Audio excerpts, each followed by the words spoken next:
Hello and welcome! My name is Anastasia. Today I will be testing this huge brush number 20 and 22. Few months ago I received a few comments from you guys asking me what's my opinion about brushes number 20, 22, 24, and I was like, what? What are you talking about?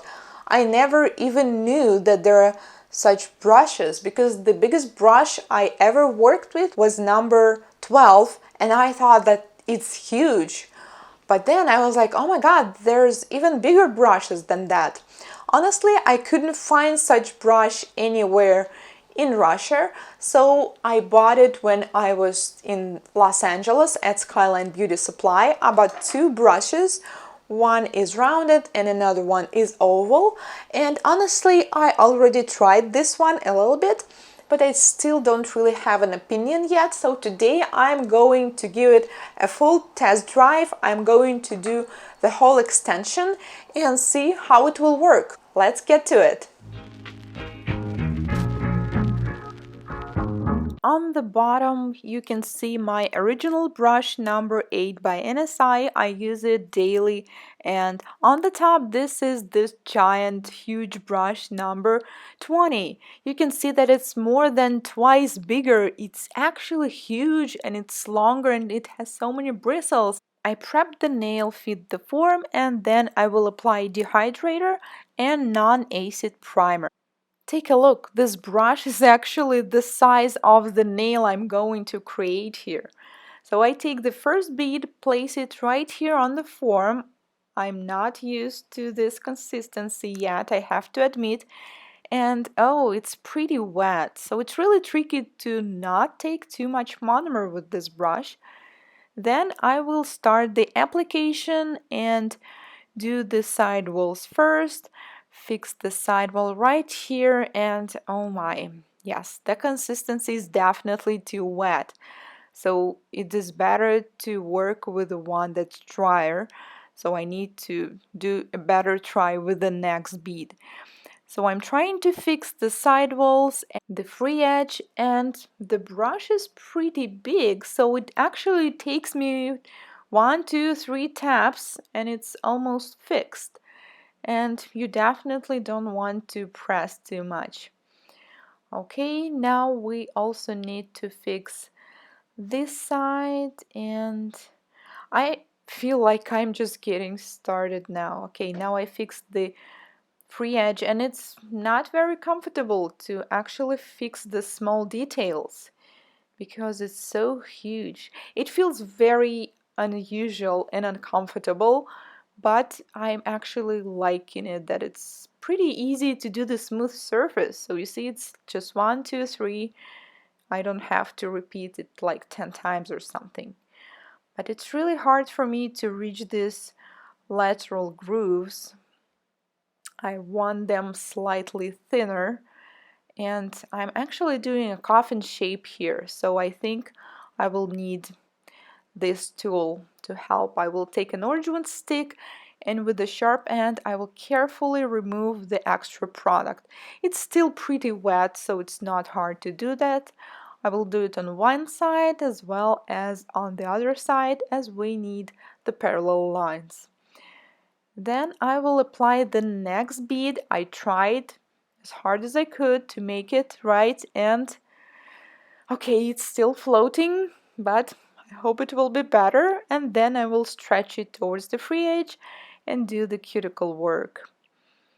And I'm actually enjoying working with this brush. Oh no, now there's the product near the left lateral wall, which is bad. Okay, we'll try to fix that.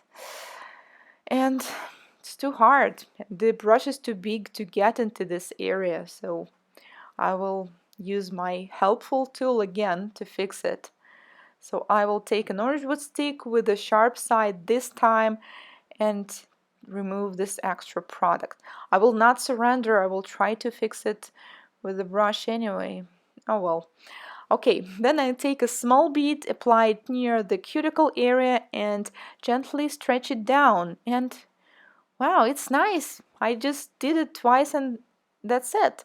And near the cuticle, I'm going to use a transparent pink. I always do that to make nails look more natural. And well, near the cuticle, it's actually hard to actually make it thin and not touch the surrounding skin.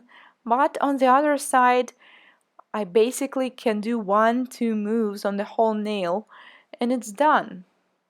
So I like it. Okay, couple final moves and we're done here. Now we need to carefully remove the form, stick it and put it down. After that, I will slightly pinch it with my pinching tool. Be careful, it should not be painful. Then I will check with the other nail. I hope I did the length correctly and, well, it's a bit longer, so I need to pinch it even better so they will fit. And this is how the nail looks after application. I haven't filed it yet. Well, it's not that bad. I could do a better on the sides and on the free edge, but I think I'm just not used to this brush yet.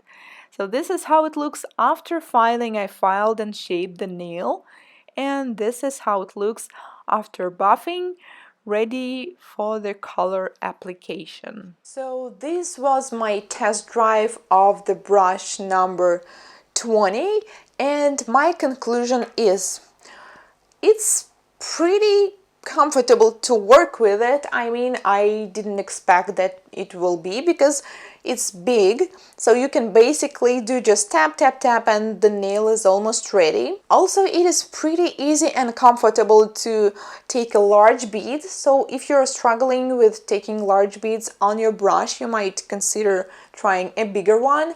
And also, it's just perfect for doing long nails such as stilettos or some extreme shapes. But also, I think that it has some disadvantages. And first one, which is huge to me, is that because of the size of the brush, because of the length of its bristles, you will inevitably touch the surrounding skin, cuticle, and lateral walls. And this is very bad because this will cause irritations or allergic reactions. I usually do cuticle care or manicure before the extension, so that means that skin is already rather sensitive, and if I will touch it with the monomer, oh my god, it's gonna hurt and it will be dangerous. So that's my main concern about this brush. This is why I doubt that I am going to use it a lot. Another disadvantage, which was actually expectable from such brush, is that once you put it in your monomer Dapin dish, then it took all the monomer. I mean, almost all of my jar. Well, duh, yeah, because it's like a big brush, so it's supposed to soak plenty of monomer. So you really need to take control of it, because when you're used to a small brush, well, now I consider it a small brush, the one I'm used to work with, number 8, you really have to take time, you know, to feel it, push back the monomer. So if you are going to do a short nails, or if your client has a tiny, small nail bed, it really doesn't make sense to me to work with such a big brush. So my conclusion is that this brush is just perfect when you're dealing with the long nails, with extreme shapes, with the shapes like stiletto, edge, any kind of dragon, fantasy shapes. I would definitely use this one for doing these shapes, because this is when you need this huge bead full of monomer, and this brush allows you to do that. And also because of its size, you kind of can control one side and the other with just 2 moves, which is very, very comfortable. And it's really good for a so-called one ball technique, because it really allows you to take this huge ball and do the whole nail just using 1 bead. I will not recommend it if you're just beginner. If you just started working with acrylic, I will definitely recommend to use the smaller brush, because first you need to feel this control of the product, to feel the consistency, how to work with it. So I definitely would recommend this brush only if you have some experience with acrylic already.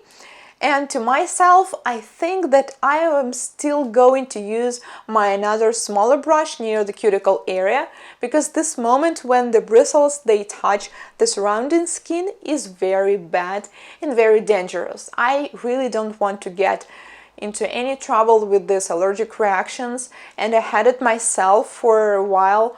I don't want to get back to it, so I think I'm going to do the cuticle area just with a small bit with another brush. The brush is just great for long nails, but be careful when working near the cuticles.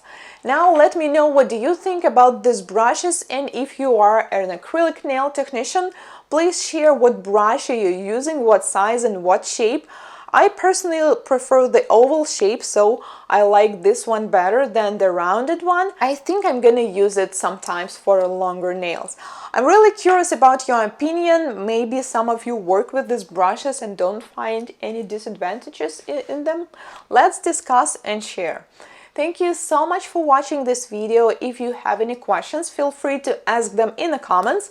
And if this is your first time on my channel, consider subscribing, as I post nail art tutorials, tips and tricks and different videos just like this one every week. See you in my next video, and remember, never stop learning. Goodbye!